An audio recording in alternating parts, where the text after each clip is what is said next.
ምንድነው ይሁሉ ጩኸት? ኧረ ተው፣ ዛሬ ተዋረድኩላችሁ። ተገኝቼ የማላውቀው ሴት ወደ ቤቴ ስገባ ቤቴ ተከቦ እንደዚህ ያገኘሁት። በልደቴ ቀን እንደዚህ ጓደኞቼ ጉድ ሰሩ። በፍጹም ያልጠበቅኩት ነገር ነበር የነበረው። የጓደኞቼ ልደት በማክበር እንጂ ያን ያክል ልደት ማከብር ሴት አልነበርኩም። ብቻ እንደዚህ ወዳጆቼ ሰብሰብ ብለው ጉድ ሰርተው ደስታዬን አብዝተውልኛል። ሁኔታውን ተከታተሉት። ግን ድንጋጤን አየሁት። ያ ድምፅ ከኔ ነው የወጣው። ተከታተሉት። እንኳንም ተከታተሉልኝ።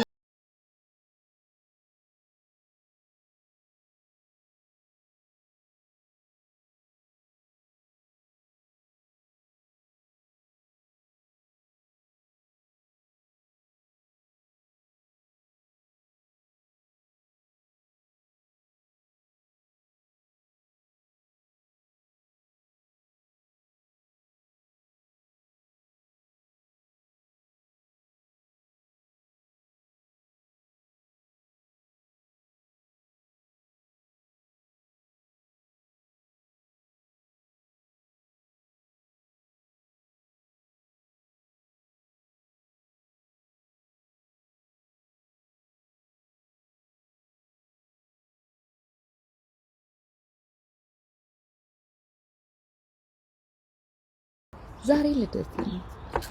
እንኳንም ተወለድኩ። እውነት ከልቤ የምነግራችሁ በአሁኑ ሰዓት ያለኝ ሰላም፣ ያለኝ ደስታ፣ እግዚአብሔር ይህንን ደስታ ወደ እኔ ሊያመጣ በስንቱ ተፈተንኩ፣ ግን ስንቱ አለፈ። አንዳንዴ ከባድ ጊዜያቶች ሲያልፉ ሲያስቁ ደስ ይላል። የማይታለፉ የሚመስሉ ችግሮችን አሳለፈኝ አምላኬ። እኔ ይጠቅመኛል ብዬ የማይጠቅመኝን ይዤ አልለቅም ብዬ ለአምላኬ ፈተና ሆንኩበት። ለምን ግን ይሄንን አደረግ? ምን በድዬ ነው ጌታዬ እንደዚህ ሆነው? ለምንስ ይሄንን አታደርግልኝም እያልኩኝ አምላኬን የሞገትኩበት ዘመን እንዴት እንደሚያሳፍረኝ እግዚኦ ሰው መሆን። እሱ ግን ለኔ የማይጠቅሙኝን አርቆ ይሄው እሱ የፈለገው ሁሉ ሆኖ ኑሮዬ በደስታ ህይወቴ፣ ጤናዬ፣ ቤቴ ሁሉ በበረከት ተሞላ። አዲስ ቀን፣ አዲስ ዘመን ተጨመረልኝ።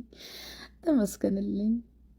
ያንን ሁሉ እንዳልፈው ጉልበት ስለሆንከኝ ተመስገን።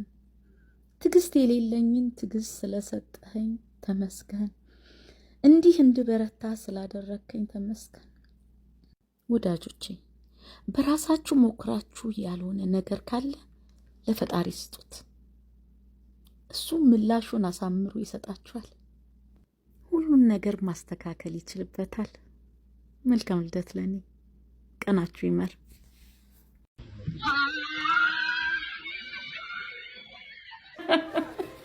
ምንድነው ይሁሉ ጩኸት? ኧረ ተው፣ ዛሬ ተዋረድኩላችሁ። ተገኝቼ የማላውቀው ሴት ወደ ቤቴ ስገባ ቤቴ ተከቦ እንደዚህ ያገኘሁት። በልደቴ ቀን እንደዚህ ጓደኞቼ ጉድ ሰሩ። በፍጹም ያልጠበቅኩት ነገር ነበር የነበረው። የጓደኞቼ ልደት በማክበር እንጂ ያን ያክል ልደት ማከብር ሴት አልነበርኩም።